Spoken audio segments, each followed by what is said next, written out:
Assalamualaikum warahmatullahi wabarakatuh. Alhamdulillahirabbil alamin. Hamdan tayyiban katsiran mubarakan fih.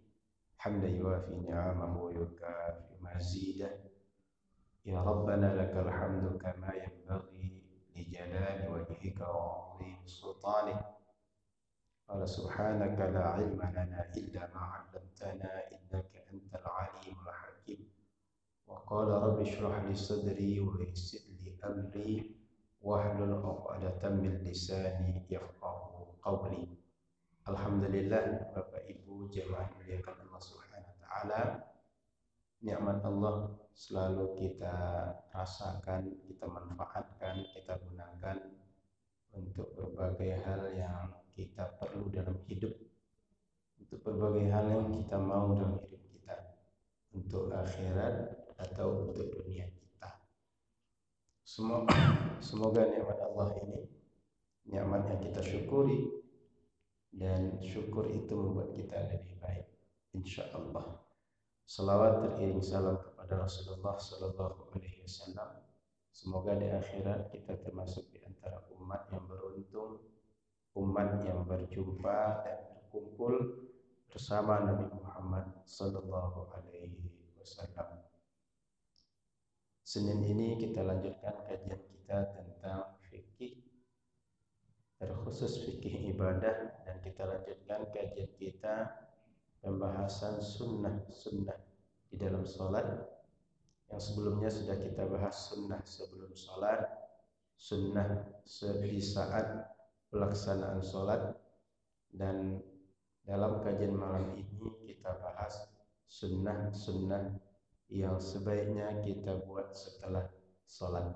Karena sunnah dalam sholat itu ada yang sebelum melaksanakan sholat, seperti adzan, iqamah, memakai sutra, masuk ke dalam sholat dalam keadaan tenang.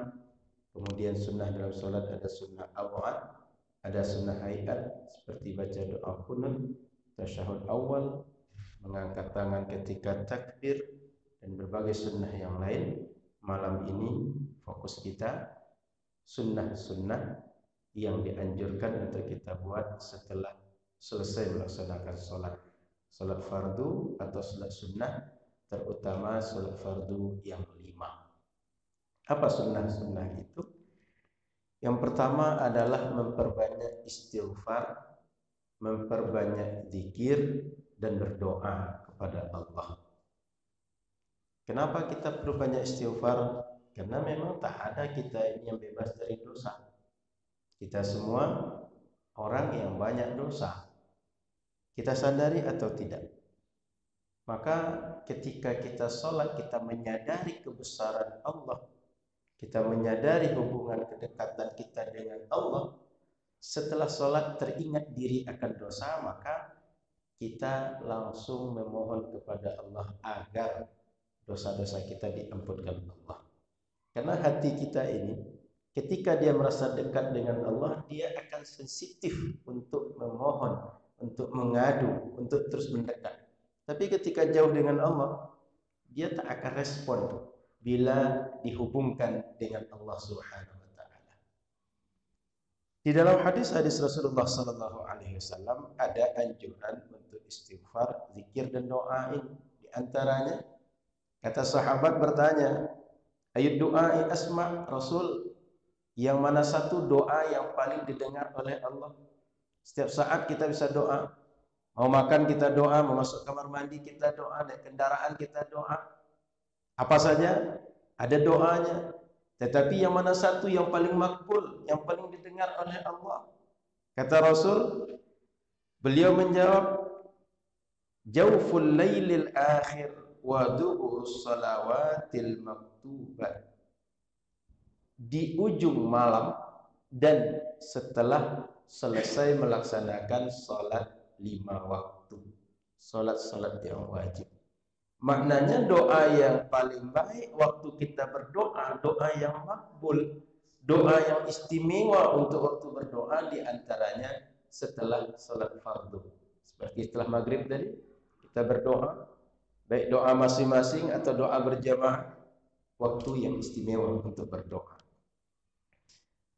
Dalam hadis yang lain dikatakan bahwa kana Nabi sallallahu alaihi wasallam idza sharafa min salati istaghfarallaha thalatha. Rasul kalau beliau selesai salat beliau istighfar kepada Allah 3 kali. Astaghfirullah. Astaghfirullahal azim. Atau redaksinya lebih lengkap. Astaghfirullahal azim alladzi la ilaha illa huwal hayyul qayyum wa atubu ilaih. Atau redaksi istighfar yang lain. Wa qala Allahumma antas salam wa minkas salam tabarakta ya dzal jalali wal ikram. Setelah itu beliau baca Allahumma antas salam sampai akhir. Qila lil Auza'i, dikatakan pada Imam Auza'i ulama negeri Syam bahwa ahadur ruwati, beliau salah seorang periwayat hadis ini, kaifal istighfar, bagaimana cara beristighfar tu Imam Auza'i? Qal taqulu astaghfirullah, astaghfirullah. Cara istighfar itu baca astaghfirullah, astaghfirullah. Maka redaksi istighfar ini banyak. Astaghfirullah, astaghfirullahal azim, astaghfirullahal azim wa atubu ilaih. Atau lebih panjang dari itu, semuanya istighfar. Termasuk istighfar lebih panjang itu istighfar sayyidul istighfar. Allahumma anta rabbi la ilaha illa anta khalaqtani wa ana 'abduka wa ana 'ala ahdika wa 'adika mastata'. A'udzu bika min syarri ma sana'. Abu'u laka bi ni'matika 'alayya wa abu'u bi dhanbi faghfir li fa innahu la yaghfiru adh-dhunuba illa anta. Istighfar yang dikenal dengan sayyidul istighfar. Maka silakan yang mana satu yang bisa kita baca. Kemudian dalam hadis yang lain Rasul diceritakan yuhallilu fi athari kulli salatin yaqul la ilaha illallah wahdahu la syarika lah lahul mulku wa lahul hamdu wa huwa ala kulli syai'in qadir wa la hawla wa la quwwata illa billah wa la na'budu illa iyyah وله النعمة وله الفضل وله الثناء الحسن لا إله إلا الله مخلصين له الدين ولو كره الكافرون. Rasul kalau habis salat dia baca seperti bacaan tadi, baca tahlil la ilaha illallah wahdahu la syarikalah. Maka imam kita yang umum kita dengar habis salat astaghfirullahal azim dengan berbagai redaksi. Kemudian la ilaha illallah wahdahu la syarikalah. Kemudian Allahumma antas salam wa minkas salam sampai akhir. Di Pekanbaru minimal ini redaksi yang biasa dibaca oleh imam.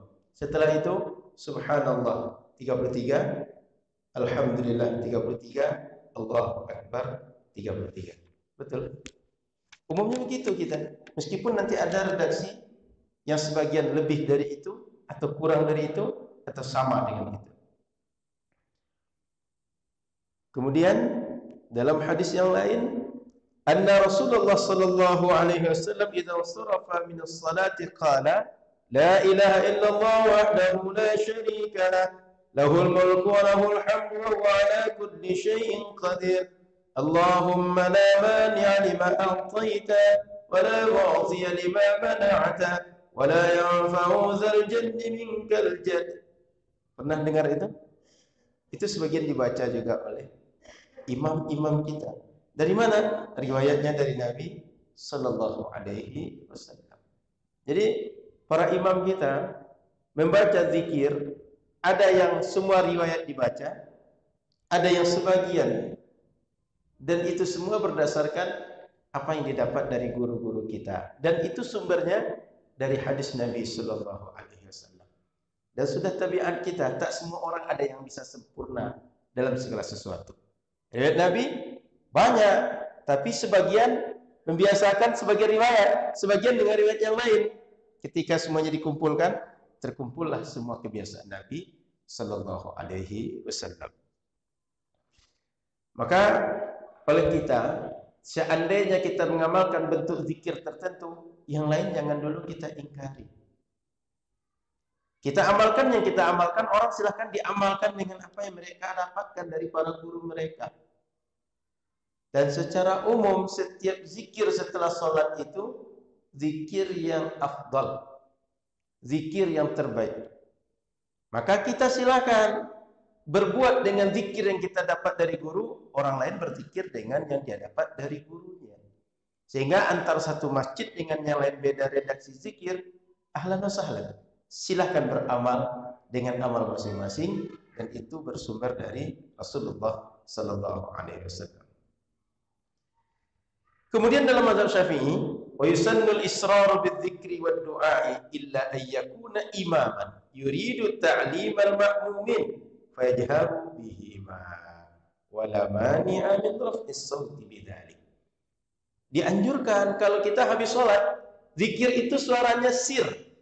Subhanallah, alhamdulillah, Allahu akbar, la ilaha illallah. Baca sendiri, tidak terdengar oleh orang. Terdengar cuma oleh telinga kita sendiri. Tetapi kalau dia imam ingin mengajarkan makmumnya, sebaiknya dia keraskan. Tidak apa-apa dia baca keras. Karena di kita banyak orang awamnya dibanding yang memang fokus belajar.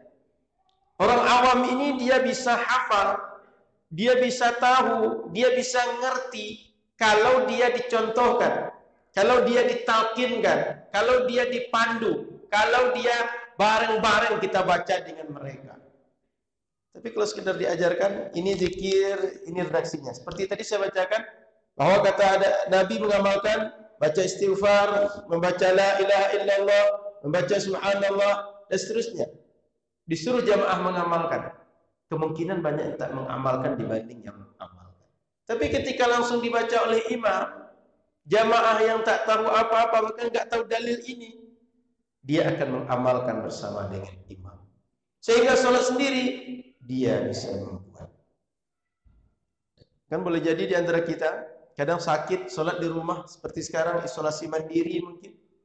Atau merasa diri kurang sehat, sehingga tak sholat berjamaah ke masjid. Dia bisa berzikir, sehingga tak kosong. Hatinya tetap terisi. Dalam sholat berzikir, di luar sholat tetap berzikir. Allah mau orang itu dawamul zikri, zikirnya berkelanjutan, zikirnya terus dalam salat berzikir, luar salat berzikir. Maka setelah selesai salat, kondisi hati kita sedang bagus, sedang tertarik untuk berzikir, senang berzikir, isi dengan zikir. Mudah-mudahan nanti terus ingin berzikir. Maka habis salat Nabi anjurkan zikir. Kemudian kenapa tidak apa-apa dikeraskan oleh imam? Sahabat Ibnu Abbas bercerita, "Anna raf'as sauti bidzikri hina yansarifu an-nas min al-maktubati kana 'ala ahdi Rasulillah. Wa kuntu a'lamu idza sarafu bidzalika idza sami'tu." Kata sahabat Ibnu Abbas, keras membaca zikir setelah salat itu sudah dilakukan di masa Rasulullah. Dan aku tahu Rasul itu selesai salat dengan mereka para sahabat selesai dari masjid bergerak keluar masjid. Yang kedua, dengar suara zikir Rasulullah. Sahabat Ibnu Abbas di rumah Rasul dekat dengan masjid. Tapi kalau di rumah lalu Rasul di masjid, kalau suara tak keras tak akan terdengar. Bayangkan kita berbatas dinding dengan masjid, akan terdengar suara orang berzikir di masjid. Kalau orang di masjid suaranya keras, dengar oleh orang yang di sebelah.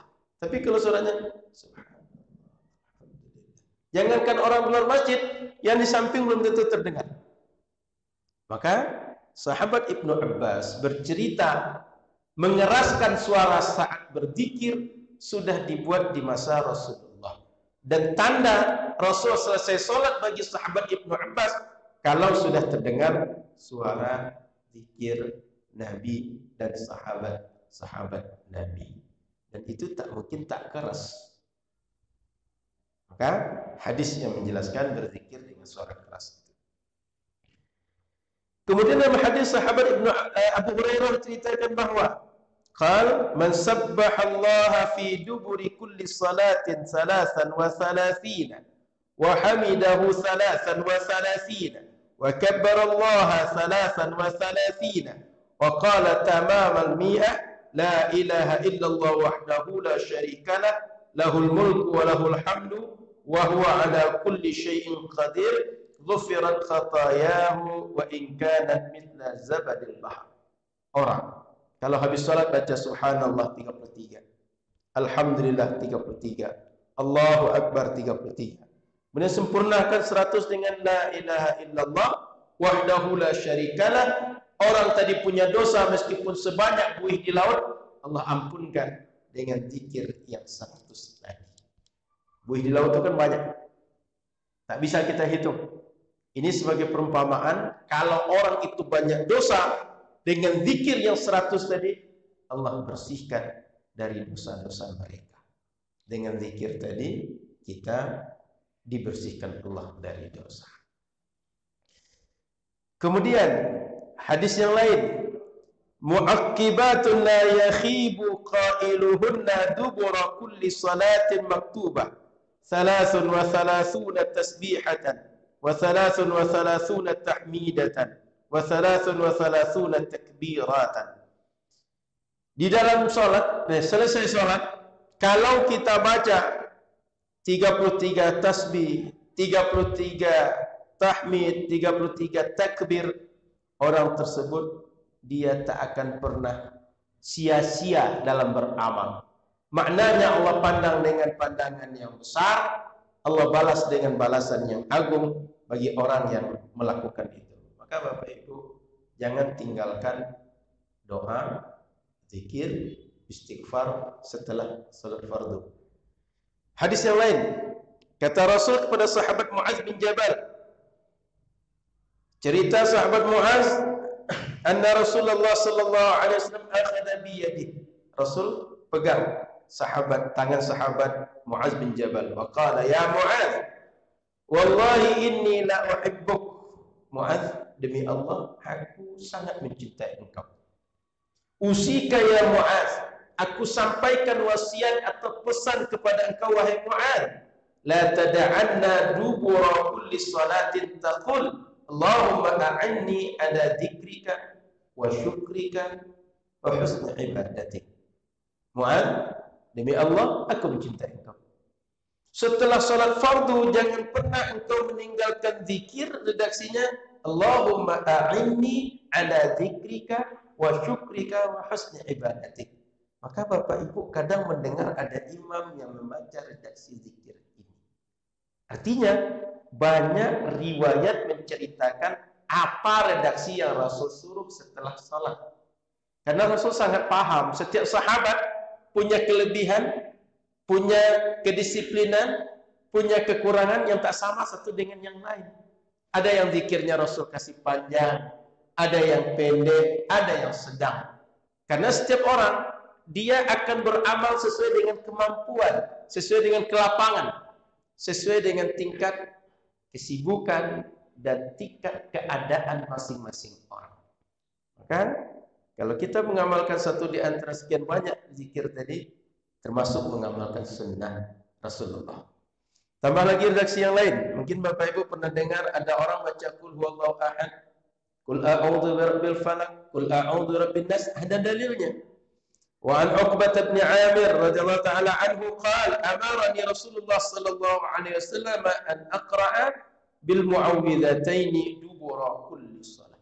Rasul suruh aku baca qul a'udzu birabbil falaq, qul a'udzu birabbin nas, dua qul tadi setelah selesai salat fardu.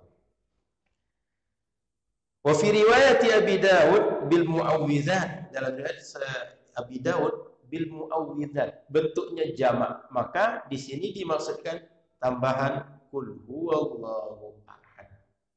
Berarti qul huwallahu ahad, qul a'udzu birabbil falaq, qul a'udzu birabbin nas. Fayanbaghi an yaqra'a qul huwallahu ahad ma'al mu'awwidzataini. Maka mesti kita baca ketiga ini, atau sebaiknya kita baca tiga ini berdasarkan dua riwayat yang berasal dari Rasulullah sallallahu alaihi wasallam. Jadi kalau kita runut dari awal, ada baca setelah salat itu astaghfirullah, la ilaha illallah, Allahumma antas salam, seperti yang kita baca, Allahumma la mania lima a'taita, Allahumma a'inni ala dzikrika wa syukrika wa husni ibadatik. Kemudian Allahumma La mani'a lima a'taita sudah tadi, wala mu'tiya lima mana'ta. Lalu ada redaksi membaca kul huwallahu ahad, kul a'udzu bil falaq, kul a'udzu birabbin nas. Dah banyak, minimal 6 riwayat tentang apa zikir, apa redaksi yang dibaca setelah salat. Ada lagi, sebagian orang menyebut kita tak perlu la ilaha illallah wahdahu la syarikalah, tak perlu lahul mulku wa lahul hamdu, atau tak perlu yuhyi wa yumit. Tengok riwayat yang selanjutnya. Wa rawa Abu Dzar radhiyallahu ta'ala anhu anna Rasulullah sallallahu alaihi wasallam qala man qala dubura salatil fajri wa huwa thanin rijlah qabla an yatakallama la ilaha illallah wahdah la syarika lah lahul mulku wa lahul hamdu yuhyi wa yumit. Di sini disebutkan sifat Allah yuhyi wa yumit. Wa huwa ala kulli syai'in qadir 10 marrat, 10 kali. Kutiba lahu 10 hasanat wa muhiya anhu 10 sayyi'at wa rufi'a lahu 10 darajat wa kana fi yawmihi dhalika kullih fi hirzin min kulli makruhin wa hurisa minasy syaitan. Kalau ada orang baca la ilaha illallah wahdahu la syarikalah lahul mulku lahul hamdu yuhyi wa yumiitu wa ala kulli syai'in qadir 10 kali setelah selesai salat subuh, kakinya masih duduk seperti dia duduk saat tasyahud akhir, Allah akan ampunkan 10 dosa dia, Allah tinggikan 10 darjat untuk dia, dan Allah jaga dia sepanjang hari itu dari segala hal yang tak disukai dan dilindungi dari syaitan. Maka diberikan pahala 10 kali lipat, dihapuskan 10 dosa, diangkatkan 10 derajat, dan dilindungi oleh Allah dari segala yang tak kita suka zahir dan batin. Kalau syaitan kan tak nampak, Allah lindungi 10 kali setelah solat. Di sini yang poin pentingnya adalah ada redaksi yuhyi wa yumiitu, ada redaksi lahul mulku wa lahul hamdu. Maka kalau ada orang habis solat membaca la ilaha illallah wahdahu la syarikalah lahul mulku wa lahul hamdu yuhyi wa yumiitu wa huwa ala kulli syai'in qadir, ada redaksi yang mengajarkan itu.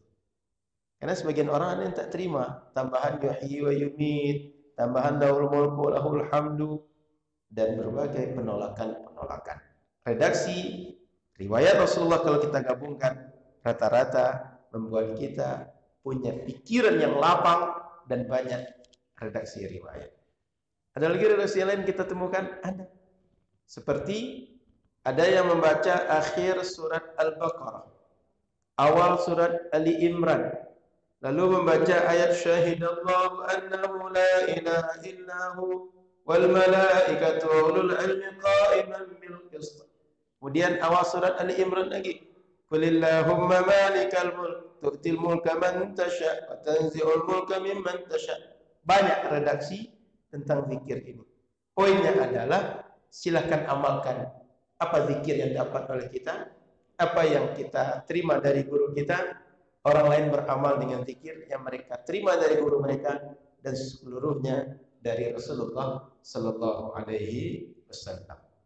Paham Bapak Ibu? Banyak redaksinya.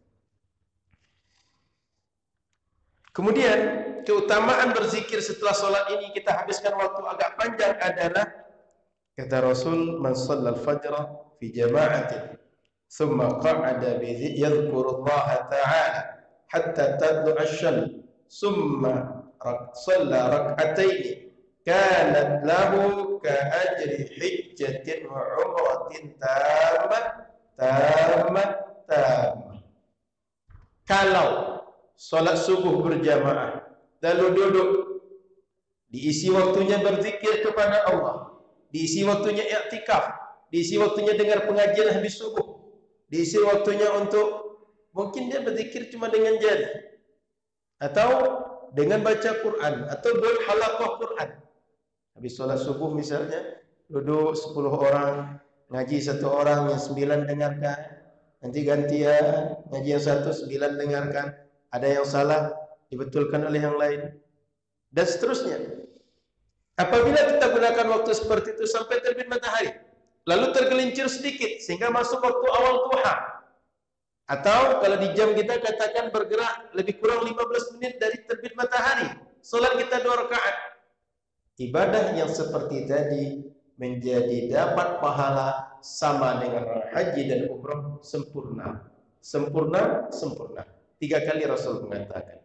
Maka sebagian besar masjid kita di Pekanbaru hari ini habis sholat subuh di hari Sabtu, Ahad karena libur kita buat pengajian. Lalu setelah itu pengajian sampai isyraq, lalu sholat sunnah, sarapan pagi, lalu pulang. Sholat subuh dapat, pengajian dapat, silaturahim dapat, pahala haji umroh dapat, sedekah makanan dapat, dan setiap pekan kita berjumpa dengan saudara, tambah fresh juga kita, tambah dekat juga, tambah akrab, tambah melekat satu dengan yang lain. Kita minggu masih pasar sini, Pak. Hari apa yang tak ada pasar di sini? Kalau malam saya tak ada. Kalau siang aja yang mulai orang tak pasar. Kan mana tahu. Kalau Sabtu tak pasar atau Ahad tak pasar, buat kajian subuh, kan bisa juga duduk bersama sampai isyraq. Kalau tak dapat habis subuh, habis maghrib kan jalan juga kan? Alhamdulillah. Yang penting jangan tinggal pengajian. Poin pentingnya adalah habis sholat ini banyak redaksi zikir dan kesempatan emas yang bisa kita buat untuk berzikir, berdoa dan beristighfar. Kalau ingin lebih lanjut, kita nanti bisa mencari kitab-kitab yang membahas tentang ini, seperti kitab Al-Azkar Imam An-Nawawi dan banyak kitab yang lain yang bisa kita rujuk. Mudah-mudahan nanti ada ustaz yang mengaji insyaallah. Kata Imam Syafi'i, wa astahabbu lil musalli munfaridan aw ma'muman ayutila dzikra ba'da shalah wa yukthira ad-du'a raja'a al-ijabati ba'da al-maktubah. Aku senang kalau orang habis sholat itu dia banyak zikir dan banyak doa, mengharap Allah Subhanahu wa taala mengabulkan doa-doa setelah salat fardu. Jadi, kalau seandainya kita tak ada kesibukan, tak ada hal yang penting, tak ada hal yang menyibukkan kita, duduklah agak sejenak. Karena sudah tabiat kita dan kebiasaan kita semua. Di luar waktu sholat itu agak jarang kita berdoa. Kalau tak diingatkan tak berdoa. Mau makan, kalau tak diingatkan karena tak berdoa. Memakai pakaian, melihat sesuatu yang indah, melihat sesuatu yang tidak baik, mendengar ayam berkokok, mendengar lolongan anjing, kita tak berdoa. Padahal Rasulullah dalam setiap keadaan dan setiap perbuatan kita itu banyak doa yang diajarkan dari Rasulullah SAW. Kalau seandainya di rumah waktu kosong kita spontan berdoa, kecil kemungkinan. Maka rata-rata kita berdoa itu habis salat fardu. Kalau seandainya di waktu itu tak juga berdoa, kapan lagi kita akan berdoa? Sayyidina Umar bin Khattab mengatakan, saya tak sedih kalau seandainya saya meminta, sudah lama meminta dan itu terus diminta, Allah tak juga kabulkan. Tapi yang jadi risau saya adalah kalau hati saya tak mau lagi berdoa. Kenapa? Orang kalau sudah tak berdoa lagi, sudah enggan, sudah berat berdoa, satu di antara dua kemungkinan. Imma mustakbir wa imma qanit. Satu, kemungkinan orang yang sombong, angkuh, merasa tak butuh dengan Allah. Atau yang kedua, orangnya tak yakin dengan Allah, pesimis dengan Allah. Yang keduanya bermasalah, tak satu pun baik di antara dua. Maka orang beriman, dia rajin, dia banyak berdoa kepada Allah. Dan Allah Subhanahu wa taala suka kalau kita sering berdoa. Justru tak suka kalau kita tidak berdoa kepada Dia. Beda dengan makhluk. Nah, jadi Bapak Ibu rahmati Allah Subhanahu wa taala, perbanyaklah doa di habis setelah selesai salat, karena waktu itulah yang umumnya kita siap dan selalu menyediakan waktu untuk berdoa. Kalau waktu itu tak kita gunakan, kapan lagi kita akan berdoa? Baik, ini sunnah pertama, memperbanyak zikir, doa, dan istighfar. Sunnah yang kedua, setelah sholat disunnahkan bagi orang yang sholat untuk berpindah tempat dari tempat dia sholat fardu tadi. Akan lebih baik pindahnya itu ke rumah, sehingga di masjid sholat fardu, sholat sunnah di rumah. Apa hikmah di balik itu? Satu, ketika nanti di akhirat ada saksi yang menjadi saksi bahwa kita di dunia sholat, saksinya banyak. Maghrib, tempat yang kita pakai 1 meter di Masjid Al-Muqaddis ini. Nanti sholat sunnahnya di rumah. Isya di Masjid Al-Muqaddis yang lain, 1 meter yang lain kita pakai. Nanti di rumah lagi sholat sunnahnya. Banyak saksi-saksi kita di akhirat, si fulan dia sholat, si fulan orang yang menjaga sholatnya. Itu hikmah yang pertama. Hikmah yang kedua, rumah kalau tak dipakai untuk sholat sunnah, kapan lagi diisi dengan zikir? Yang ketiga, di rumah ada istri, di rumah ada anak. Kalau tak melihat kita sholat, tak kita contohkan sholat, dari mana mereka akan belajar sholat? Dari mana mereka akan mencontoh sholat? Dari mana mereka akan tergerak untuk sholat? Kita ini tak bisa pungkiri, Pak. Kalau lihat orang amal, kadang kita ingat amal. Tapi kalau tak pernah tengok orang beramal, tak tergerak kita untuk beramal. Maka para ulama kita, kenapa banyak amalan kita itu dibuat bersama, dibuat berjamaah? Karena sebagian kita ada yang rajin, ada yang malas, ada yang pelupa, ada yang tak pelupa. Kalau yang pelupa bergabung dengan orang tak pelupa, dia jadi ingat. Yang malas bergabung dengan yang rajin, dia terbawa dengan rajinnya orang rajin. Makanya kalau berzikir itu, seandainya sendiri, subhanallah, subhanallah, itu tak lama tahan. Paling 5 menit, sudah itu, kalau nak mengantuk, pegang HP, atau menonton, atau sibuk kerja yang lain. Tapi kalau bersama, sejam, 2 jam, tak terasa berzikir itu lama. Justru terasa sebentar, kalau hanya 1 jam, 2 jam itu. Maka kita sering, ketika ramai orang berzikir, kita buat acara, apakah sholawatan atau zikir, berzikir bersama-sama, lama kita berzikir, terasa sebentar betul waktu itu. Padahal sudah 2 jam, 3 jam. Ini diantara hikmah kenapa kita perlu melaksanakan sholat sunnah itu di rumah kita. Apa hikmah yang lain? Li'alla yashukku huwa aw man khalfahu hal salima am la. Agar orang di belakang dia tak ragu, kita ini sudah salam atau belum? Sudah selesai sholat atau belum? Karena ini akan turun hukum yang lain. Orang akan lewat samping kita, orang akan lewat di depan kita, atau ada orang yang ingin berjamaah dengan kita. Kan kita kadang kalau nampak sedang sholat, lalu orang masuk masjid dia ingin sholat, nampak seseorang sedang sholat dia ingin berjamaah. Kalau kita duduk juga di posisi sholat, dikira orang, oh orang ini masih sholat, saya gabung dengan dia berjamaah, padahal dia sedang berzikir. Jadi kalau kita sudah berpindah tempat, atau kita sudah bicara dengan orang lain, atau kita sudah baca zikir tertentu, orang mengira, oh sudah selesai sholat. Kalau tidak, dikira orang masih tasyahud akhir. Kan bisa saja orang tasyahud akhir agak lama salamnya dibanding imam, sehingga orang minta berjamaah dengan dia. Kemudian Bapak Ibu rahmati Allah Subhanahu wa taala, wal afdalu al-intiqal ba'da al-fardhi ila an-nafli ay yantaqila min mawdi'i salati ila baiti. Yang afdal itu berpindah tempat dari rumah, dari masjid ke rumah, minimal dari satu tempat ke tempat yang lain di dalam masjid yang sama. Nah, itu minimal. Dari mana dasarnya? Hadis Nabi sallallahu alaihi wasallam, "Sallu ayyuhan nas fi buyutikum fa inna afdhala salatil mar'i fi baiti illa al-maktubah." Anak cucu Adam, salatlah kalian di rumah kalian. Karena salat seseorang itu yang afdal bagi dia di rumah dia, kecuali yang fardu. Maknanya salat fardu lebih baik di masjid, salat sunnah buatlah di rumah oleh kalian. Di samping menghidupkan rumah dengan zikir. Kemudian dalam hadis yang lain, qala Rasulullah sallallahu alaihi wasallam, "Idza qada ahadukum salatahu fi masjidih." Kalau seseorang selesai salat di antara kalian di masjid tempat dia salat, falyaj'al li baitihi nasiban min salati. Hendaklah dia berikan porsi untuk salat di rumahnya. Ada salat yang dibuat di rumah. Fa innallaha ja'ilun min salati khaira. Allah ingin dari salatnya itu ada kebaikan-kebaikan yang dia dapat. Maksudnya, buatlah salat sunnah di rumah, di samping di masjid sudah dibuat. Kemudian hadis Nabi, "Mathalul baitil ladzi yuzkarullahu fihi wal baitil ladzi la yuzkarullahu fihi, mathalul hayy wal mayyit." Perumpamaan rumah. Yang rumah itu dizikir, dihidupkan dengan zikir kepada Allah, yang lain tak dihidupkan dengan zikir kepada Allah, seperti perumpamaan dua fisik, satu hidup, satu mati. Fisik sama-sama ada. Coba orang tidur dengan mayat diletakkan keduanya, sama ada fisiknya atau tidak? Sama. Tapi yang satu dia ada kehidupan, yang satu tak ada kehidupan. Dia sama fisiknya.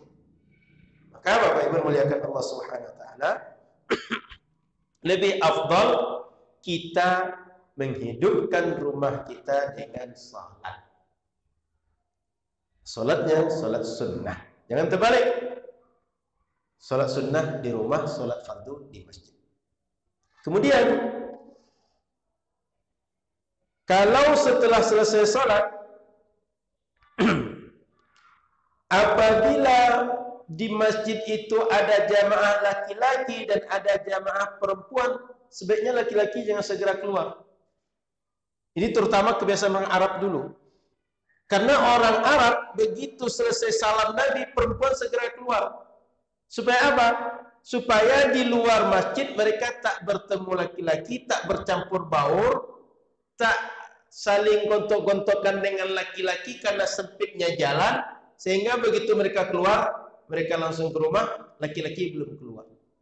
Kalau perempuan segera keluar, kita segera keluar, di luar akan ramai, akan berjumpa, akan bertumpuk orang, sehingga laki-laki bisa saja beradu dengan perempuan, bersentuhan dengan perempuan, dan muncul fitnah-fitnah yang tidak baik secara kalbu saat bertemu laki-laki dan perempuan di tempat-tempat seperti itu.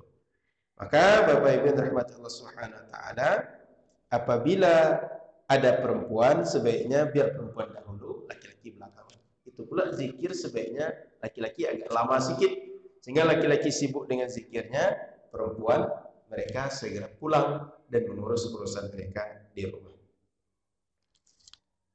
Kemudian Bapak Ibu rahmati Allah Subhanahu wa taala, ada di antara petunjuk ulama, wa idza arada al-musalli ay yansarifa ba'da faraghi min salati at-tawajjuh fi jihati hajatihi in kana lahu hajah. Kita kalau selesai salat, ada keperluan, penuhi keperluan kita segera. Ini mengajarkan agar setiap muslim itu bila ada waktu yang bisa dimanfaatkan untuk yang berguna, isi. Jangan digunakan mauta dulu, mengopi dulu, atau berbagai hal yang sifatnya menghabiskan waktu. Kan bisa saja kita habis sholat itu di rumah bisa mengurus keluarga, ke toko bisa mengurus dagangan, duduk di emperan masjid wata-wata gitu. Ujungnya tak jelas. Besok cerita lagi. Apa yang ceritakan? Yang kemarin juga. Kita kan suka begitu. Sering cerita kemarin juga. Tak bosan menceritakan apa sudah kita ceritakan. Nabi sarankan, bila habis sholat, selesai berdoa, ada hajat, segera punya hajat tadi. Saya 2016 ke Jepang 1 bulan. Orang Jepang itu, kalau mereka sudah turun dari kendaraan umum, itu mereka buru-buru kalau tidak pindah kendaraan ke tempat kerja. Dan dunia mereka serius sekali. Di atas mobil, di atas kendaraan umum, bus, kereta, itu tak kita temukan orang Jepang itu cerita satu dengan yang lain. Apalagi seperti orang kita terbahak-bahak ketawa. Bercanda, terbahak itu akan kita temukan. Justru di kaca kendaraan itu dibuat HP itu silent. Jangan suara keras. Di lift itu nggak akan kita temukan orang bercerita heboh di situ. Justru beberapa kejadian semasa di situ kawan-kawan cerita, masjid itu kan dibuat dari apartemen-apartemen yang dibeli atau disewa, lalu dijadikan masjid.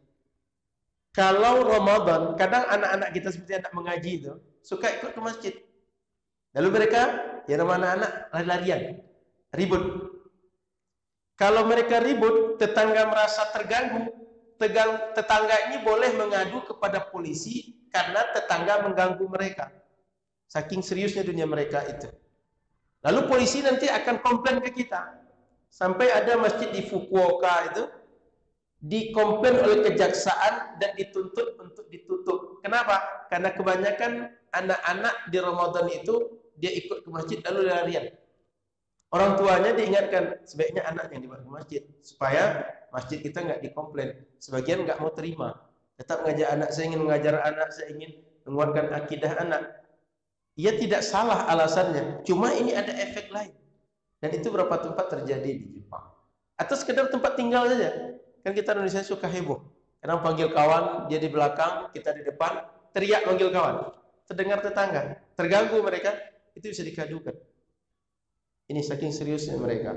Maka kalau di kota Tokyo, nanti boleh tengok di film-film, itu mereka sering buru-buru jalan. Jarang kita temukan mereka bercanda itu. Sehingga kalau anekdot orang Indonesia, kapan orang Jepang itu bercanda? Kalau lagi mabuk saja. Kalau udah mabuk baru tertawa terbawah, baru lepas. Kalau tidak, mereka dunianya serius. Dan itu real. Silahkan nanti jalan-jalan tengok di kota Tokyo. Saya 1 bulan di 2016 di Tokyo, di Jepang, di 11 kota. Lalu lanjut. Kemudian kata Rasulullah, kana ashabu Rasulillah sallallahu alaihi wasallam yusalluna fil masjidil jami'. Sahabat-sahabat Rasul, mereka salat di masjid jami', masjid yang tempat pelaksanaan salat Jumat dan salat jamaah. Faman kana baituhu min qibali Bani Tamim insarafa an yasari wa man kana baituhu mimma yali Bani Sulaim insarafa an yamini, yakni bil Basrah. Masjid Nabi ketika orang-orang dari kabilah Bani Tamim kemudian dari yang lain datang, mereka ketika keluar masjid dari arah dari mana mereka datang. Misalnya kita RT berapa sini? 3. Di sini 2. Orang RT 3 datang di sini, keluar di situ juga. RT 2 datang sini, keluar di sini juga. Tidak perlu keluar ke sini. Keliling-keliling dulu, cerita, cari kopi dulu, cari apa ke sini, tidak perlu gitu. Segera urus urusan kita. Fa idza faragta fansab. Selesai satu urusan, urus segera urusan kita yang lain. Maknanya Rasul ingin pesankan, waktu itu manfaatkan untuk hal yang berguna untuk kita. Kemudian ada kebiasaan kita habis sholat salaman. Betul? Apa kata Imam Sultanul Ulama Al-Izz bin Abdussalam? Innaha minal bid'il mubahah. Ini adalah di antara kebiasaan baru yang diperbolehkan oleh syariat. Memang kebiasaan baru tapi mubahah, diperbolehkan oleh syariat. Wala tusafu bi karahatin wala istihbab. Tidak disifati dia sebagai amalan yang makruh atau yang sunnah. Wa aqiban Nawawi rahimahullah taala faqala wa hadha alladhi qalahu hasan. Pernyataan Imam Al-Izz bin Abdussalam ini adalah perkataan yang tepat, yang bagus sekali untuk kita pegang. Bahwa boleh kalau mau salaman silakan. Tidak salaman juga tidak apa-apa. Tapi jangan disebut orang salaman mereka berbuat yang bid'ah. Karena orang ketika salam itu, kenapa mereka salaman? Di antaranya kita ini, kalau tak sholat nggak ketemu, kalau nggak jamaah ke masjid nggak ketemu. Kalau sebelum sholat, kadang kita belum bisa salaman. Habis sholat, sebelum kita pisah, kita salaman. Supaya ada kehangatan. Supaya ada kesan. Supaya silaturahim tersambung terus kita dengan yang lain. Maka ketika jamaah, kita berjumpa dengan yang lain, kita pupuk terus kebersamaan kita dengan yang lain. Lalu salaman. Toh, kalau orang tidak salaman, kita kan nggak paksa. Orang nggak salaman, kita kan nggak suruh. Orang nggak salaman, kita kan nggak wajibkan. Maka, ini kebiasaan masyarakat yang diperbolehkan oleh agama. Wal mukhtar ayyuqal in safaha man kana ma qabla as-salah fa mubahah kama dzakarna. Wa in safaha man lam yakun ma'hu qablaha fa mustahabbah li'anna al-musafahata 'inda al-liqa' sunnatun bil ijma' lil ahadits as-sahihah fi dzalik. Kata Imam Nawawi, pendapat terbaik adalah kalau kita berjumpa sebelum salat bisa salaman, sudah cukup. Tapi kalau belum sempat salaman, setelah salat kita salaman. Kenapa? Karena bersalaman itu adalah sunnah ketika berjumpa dan itu sepakat ulama secara ijma. Maknanya semua ulama kita sepakat seorang muslim salaman dengan, kalau berjumpa dengan muslim lain dia bersalaman, itu ijma ulama mengatakan sunnah. Bahkan hadis Nabi, tidaklah seorang muslim berjumpa dengan yang lain lalu mereka bersalaman kecuali Allah ampunkan dosa kedua mereka. Dan yang terbaik di antara mereka adalah yang paling terakhir mengakhiri salat keduanya. Ada hadisnya. Lalu hadis ini berlaku umum. Setelah salat, berjumpa di pasar, berjumpa di sekolah, berjumpa di acara RT, berjumpa di acara mungkin reunian di acara berbuka bersama, di Idul Fitri, di Idul Adha, atau yang lain. Jika dia lapang, jika dia mutlak, yutlaqu ala itlaqih, biarlah dia lepas, jangan diikat. Kalau seandainya yang lepas kita ikat, berarti kita membuat aturan, berarti kita membuat syariat, berarti kita buat Tuhan. Maka jangan biasa membuat yang lepas ini terikat, yang terikat jadi dilepas. Biarlah syariat melepaskan, lepaskan saja. Syariat membiarkan kapan kalian salaman, salamanlah. Yang penting kalau ketemu salaman. Maka setelah selesai sholat, salaman. Sebelum sholat, ya salaman. Ketemu tempat lain, salaman. Tidak dilarang. Dan syariat tak mengatakan harus setelah sholat atau harus ketika berjumpa di pasar, ketika berjumpa di jalan. Tidak. Boleh. Di mana berjumpa, salamanlah kita. Karena itu melekat hubungan, pendekat silaturahim di antara kita, dan penggugur dosa-dosa di antara kita. Baik, Bapak Ibu rahmati Allah Subhanahu wa taala, ini di antara beberapa sunnah setelah salat. Poin yang pertama adalah perbanyak zikir, doa, dan istighfar. Yang kedua, setelah salat sebaiknya kita berpindah tempat, terutama berpindah tempat ke rumah kita. Yang ketiga, perempuan apabila selesai salat dia segera pulang, laki-laki jangan segera beranjak. Beri kesempatan perempuan, dan kita gunakan waktu kita untuk mengisi zikir-zikir di masjid terlebih dahulu. Yang keempat, kalau bersalaman habis sholat silahkan dibuat, dan kalau orang tak bersalaman tak usah dipaksa. Bersalaman itu sifatnya adalah mubah, boleh dibuat, bahkan bisa masuk amalan sunnah, karena setiap muslim bila berjumpa dianjurkan mereka bersalaman dengan saudara mereka yang lain.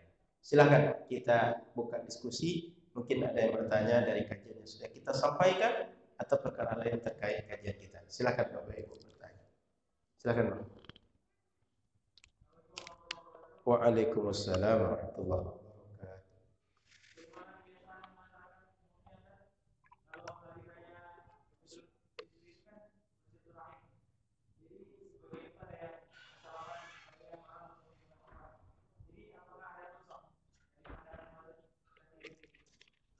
Kita bersalaman dengan yang orang yang halal nikah dengan kita.